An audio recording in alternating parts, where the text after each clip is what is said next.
Hello and welcome to our video summarising all you need to know about modern day Afghanistan. My name is Barbara, and in this video we'll examine Afghanistan, particularly from the 1920s and onwards, including all the different leaders of Afghanistan, the different regime changes, wars that happened, but also Afghanistan as it stands today. So let's get started.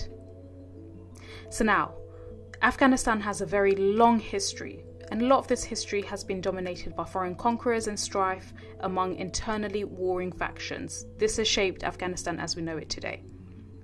Positioned at the gateway between Asia and Europe, this land was conquered by Darius I of Babylonia around 500 BC, then Alexander the Great of Macedonia around 329 BC, among others. Mahmud of Ghazni, an 11th century conqueror, created an empire from Iran to India, and he was considered the greatest of Afghanistan's conquerors. Genghis Khan took over the territory in the 13th century. However, it wasn't until the 1700s that the area was united as a single country. By 1870, after the area had been invaded by various Arab conquerors, Islam has taken root. During the 19th century, Britain, looking to protect its Indian Empire from Russia, attempted to annex Afghanistan, resulting in a series of British-Afghan wars, the first between 1838 to 1842, the second between 1878 to 1820, and the third between 1919 and 1921. Now, when it comes to post-1920s Afghanistan and what the focus of this video really is, we can begin with 1921, when the British, beleaguered by the wake of the First World War, which was 1914 to 1918, which had caused great economic damage within the UK. It was also defeated in the Third British-Afghan War, which was 1919 to 1921. And hence, it gave up on Afghanistan, and Afghanistan became an independent nation. Concerned that Afghanistan had fallen behind the rest of the world, Amir Amanullah Khan began a rigorous campaign of socio-economic reform as the first king of Afghanistan. By 1926, he declared Afghanistan a monarchy rather than an emirate, and he proclaimed himself king. He launched a series of modernization plans and attempted to limit the power of the Loyal Jirga, which was the National Council. Critics, frustrated by his policies, took up arms in 1928, and by 1929, the king abdicated and left the country. He was followed in 1933 by Mohammad Zahir Shah. He lived from 1914 to 2007, and he became king. As the new king, he brought a semblance of stability to the country, and he ruled for the next 40 years. During his reign, he undertook a number of economic development projects, including irrigation, highway construction projects, and a lot of which were backed by foreign aid, largely from the US and the Soviet Union. During the Cold War, which started in 1945, he was also able to maintain Afghanistan's neutral position in international politics. In 1934, the US then formally recognized Afghanistan, and in 1947, Britain withdrew from India, creating the predominantly Hindu but secular state of India and also the Islamic state of Pakistan. The nation of Pakistan is significant because it has a long and largely uncontrolled border with Afghanistan, and this has been the site of several conflicts. In 1953, the pro-Soviet general Mohammad Daoud Khan, a cousin of the king, became prime minister, and he looked to the communist nation for economic and military assistance, the communist nation being the USSR. He also introduced a number of social reforms, including allowing women a more public presence. In 1956, the Soviet Premier Nikita Khrushchev agreed to help Afghanistan, and the countries became close allies. By 1957, as part of Dawood's reforms, women were allowed to attend university and enter the workforce. And here you can see an image of Afghan women walking around in what today we could classify as Western clothing. However, in 1965, the Afghan Communist Party secretly formed. The group's principal leaders were Babrak Kemal and Noor Mohammad Taraki. In 1970, although King Zahir Shah had carried out economic reforms, these reforms seemed to have little effect outside Kabul area, which is in the capital city. In the early 1970s, Afghanistan suffered drought and famine, and Pashto tribes along the Pakistan border continued to press for autonomy, in other words independence, from the central government, and the political structure in the capital was unable to deal with the country's economic problems. By 1973, in a bloodless coup on July 17th, Zahir Shah the King was deposed. The leader of the coup was General Mohammed Daoud Khan, his brother-in-law and prime minister, and he proclaimed Afghanistan a republic and became its president. Zahir Shah formally abdicated on August 24, 1973, and then he went into exile in Italy. Now, between 1975 and 1977, Khan proposed a new constitution that granted women rights and works to modernize the largely communist state. He cracked down on opponents, forcing many suspected of not supporting his government out. By 1978, however, Khan was killed in a communist coup. Nur Muhammad Taraki, one of the founding members of the Afghan Communist Party, took control of the country as president, and Babrak Kemal was named as deputy prime minister. They proclaimed independence from Soviet influence and declared their policies to be based on Islamic principles, Afghan nationalism, and socio-economic justice. Taraki signed a friendship treaty with the Soviet Union, but a rivalry between Taraki and Hafizullah Amin, another influential communist leader, led to fighting between the two sides. At the same time, conservative and ethnic leaders who objected to social changes introduced by Khan began an armed revolt in the countryside. In June, the guerrilla movement, called the Mujahideen, known as those who engage in jihad, was created to battle the Soviet-backed government. In 1979, the American ambassador Adolph Dobbs was killed.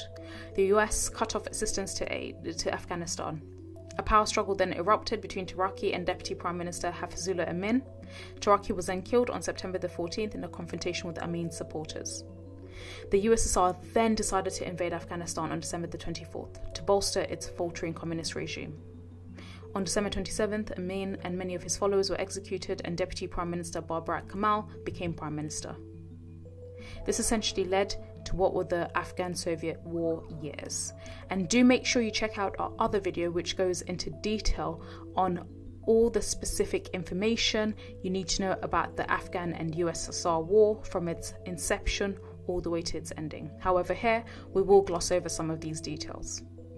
So, Babrak Kemal's new government, which had little popular support, forged even closer ties with the USSR, launching a ruthless purge of all domestic opposition. It began extensive land and social reforms that were bitterly resented by the devoutly Muslim and largely anti-communist population. Backed by the US, however, the Mujahideen rebellion grew, spreading to all parts of the country. The Soviets initially left the suppression of the rebellion to the Afghan army, but the latter was beset by mass desertions and remained largely ineffective throughout the war. The Afghan war quickly settled down to a stalemate, with more than 100,000 Soviet troops controlling the cities, larger towns and major garrisons, and the Mujahideen moving with relative freedom throughout the countryside. Soviet troops tried to crush the insurgency by various tactics, but the guerrillas generally eluded their attacks. The Soviets then attempted to eliminate the Mujahideen civilian support by bombing and depopulating the rural areas. These tactics sparked a massive flight from the country. By 1982, some 2.8 million Afghans sought asylum in Pakistan, and another 1.5 million fled to Iran. The Mujahideen were eventually able to neutralize Soviet air power through the use of shoulder-fired anti-aircraft missiles supported by the Soviet Union's Cold War adversary, the US. Now, in 1984, although he claims to have travelled to Afghanistan immediately after the USSR's invasion, Saudi Islamist Osama bin Laden made his first documented trip to Afghanistan to aid anti-Soviet fighters. The UN investigated reported human rights violations in Afghanistan.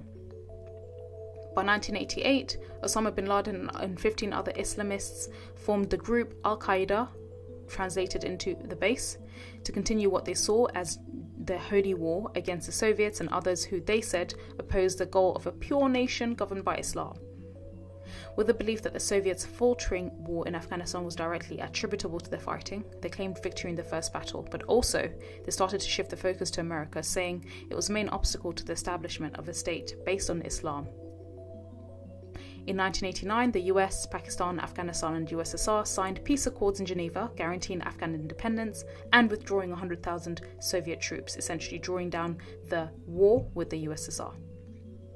Following Soviet withdrawal, the Mujahideen continued the resistance against the Soviet-backed regime of Communist President Dr. Mohammad Najibullah, who had been elected president of the puppet Soviet state in 1986.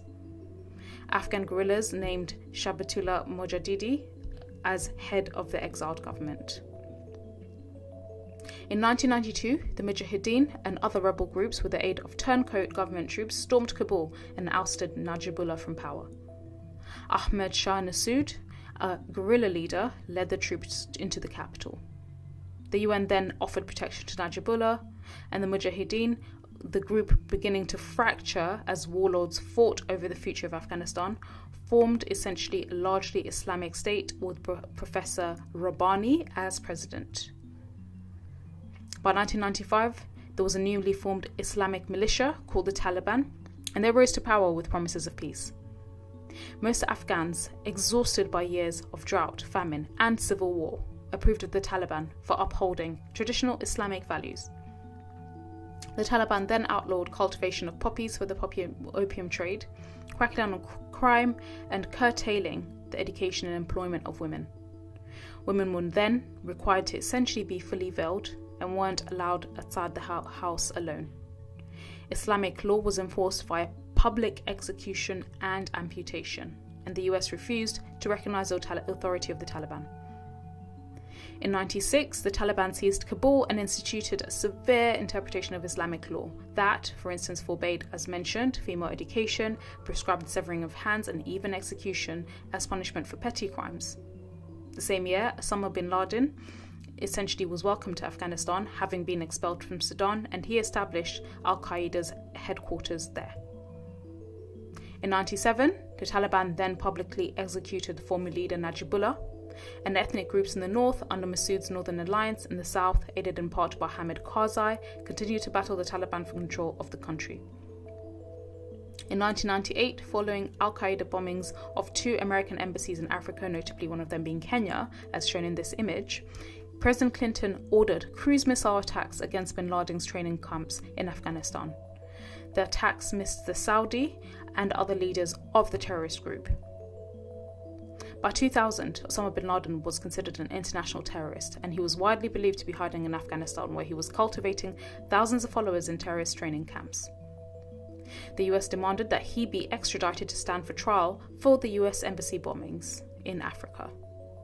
The Taliban refused to extradite him, and the UN punished Afghanistan with sanctions restricting trade and economic development.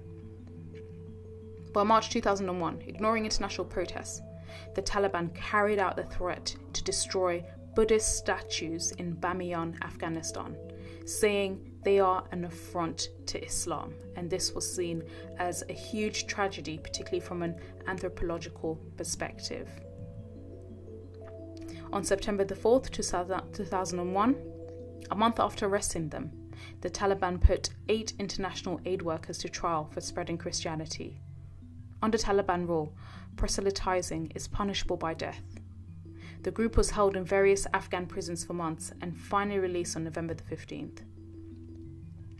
On September the 9th, 2001, Massoud, still head of the Northern Alliance and the nation's top insurgent, was killed by assassins posing as journalists. Then, the main turning point became September 11, 2001. Hijackers essentially commandeered 4 commercial planes and crashed them into the World Trade Center towers in New York, the Pentagon outside Washington, D.C., and a Pennsylvania field, killing thousands of people. Days later, US officials said bin Laden, the Saudi exile believed to be hiding in Afghanistan, was the prime suspect. In the aftermath of these attacks, US President George W. Bush coalesced around a strategy of first ousting the Taliban from Afghanistan and dismantling Al-Qaeda, though others contemplated actions also in Iraq, including long-standing plans to topple President Saddam Hussein. Bush demanded that Taliban leader Mullah Mohammed Omar deliver to the US authorities all the leaders of Al-Qaeda who are hidden in Afghanistan, and when Omar refused, US began implementing a plan for war.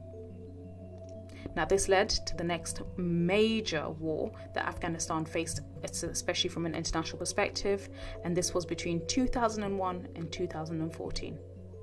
So essentially, the Afghanistan war was an international conflict in Afghanistan, which began in 2000, triggered by the September 11 attacks in New York and other parts of the US. This war consists of 3 phases. the first phase being toppling the Taliban, which was brief and it lasted just 2 months. The second phase, from 2002 to 2008, was marked by a US strategy of defeating the Taliban militarily and rebuilding core institutions of the Afghan state. The third phase was a return to classic counterinsurgency doctrine. It began in 2008 and accelerated with the US President Barack Obama's 2009 decision to temporarily increase the US troops' presence in Afghanistan. A larger force was used to implement a strategy of protecting the population from Taliban attacks and supporting efforts to reintegrate insurgents into Afghan society. The strategy became coupled with a timetable for the withdrawal of foreign forces from Afghanistan. Beginning in 2011, security responsibilities would be gradually handed over to the Afghan military and police. The new approach largely failed to achieve its aims, however. Insurgent attacks and civilian casualties remained stubbornly high, while many of the Afghan military and police units taking over security duties appeared to be ill-prepared to hold off the Taliban. By the time that the US and NATO combat missions formally ended in December 2014, the 13-year Afghanistan war had become the longest war ever fought by the US. Also in 2001, however, another important event happened in Afghanistan. Essentially, Hamid Karzai, who was a royalist and ethnic Pashtun, was sworn in as the leader of the interim government of Afghanistan. He entered Afghanistan after living in exile for years in neighbouring Pakistan, and at the UN-sponsored conference to determine an interim government, Karzai already had the support of the US and by the end of the conference was elected leader of the 6-month government. Beginning in 2005, violence increased as the Taliban reasserted its presence with new tactics modelled on those being used by insurgents in Iraq. Whereas early in the war the Taliban had focused on battling the US and NATO forces in open combat, a strategy that largely failed to inflict significant damage, their adoption of the use of suicide bombings and buried bombs known as IEDs, which is improvised explosive devices, these began to cause heavy casualties. Between January 2005 and August 2006, Afghanistan endured 64 suicide attacks, a tactic that had been virtually unknown in the country's history before then. At first, these attacks caused relatively few casualties, but as training and the availability of high-powered explosives increased, the death toll began to climb. In one especially vicious attack on November 2007, at least 70 people, many of them children, were killed as a parliamentary delegation visited the northern town of Baghlan. Less than a year later, a bombing at the Indian embassy of Kabul killed more than 50 people. The Afghan government accused elements of Pakistan's intelligence service of complicity in the attack, a charge that Pakistan denied. The Taliban's resurgence also corresponded with the rise in anti-American and anti-Western sentiments among Afghans.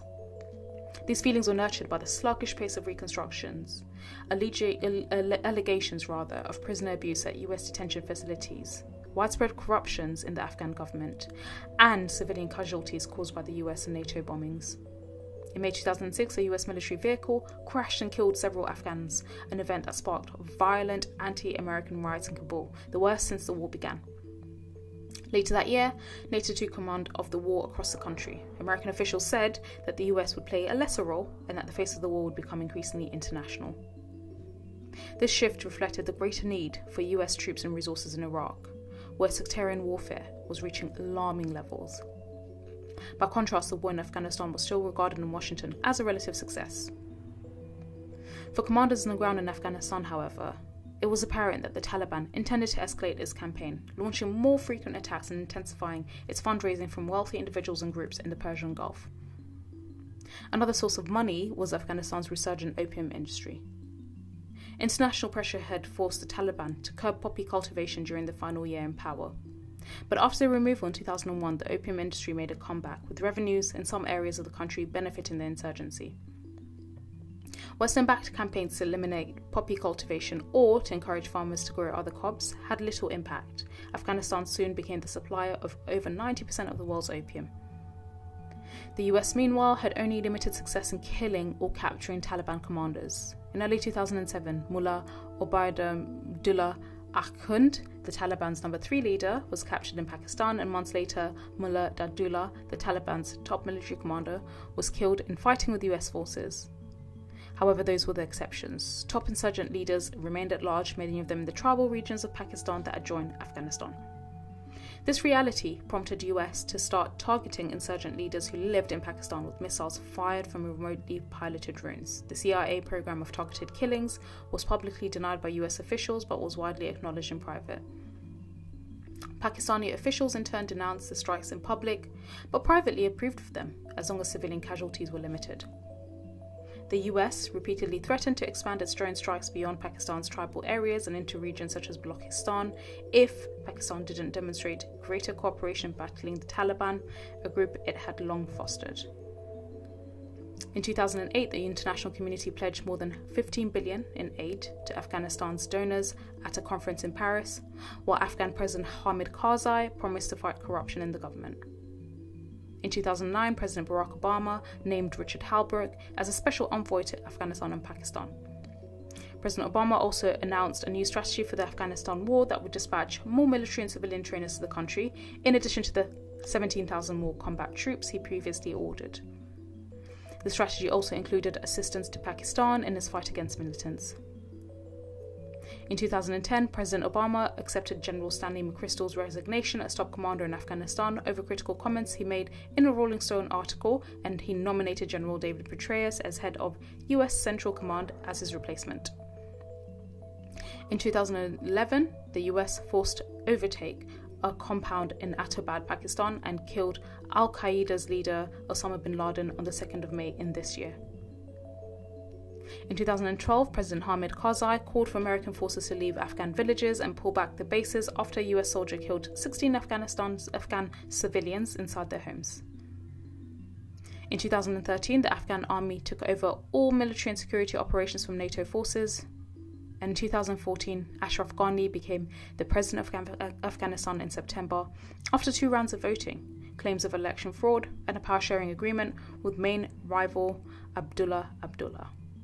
In December, NATO officially ended its combat mission in Afghanistan. However, US-led NATO troops do remain to train and advise Afghan forces. So that's all. If you enjoyed this video, do subscribe to our channel and give this video a thumbs up, but also make sure you visit our website, which is www.firstratetutors.com. There you'll find useful revision guides, model answers written at an A grade, and exam papers you can use to practice in your studies. Thank you so much for listening.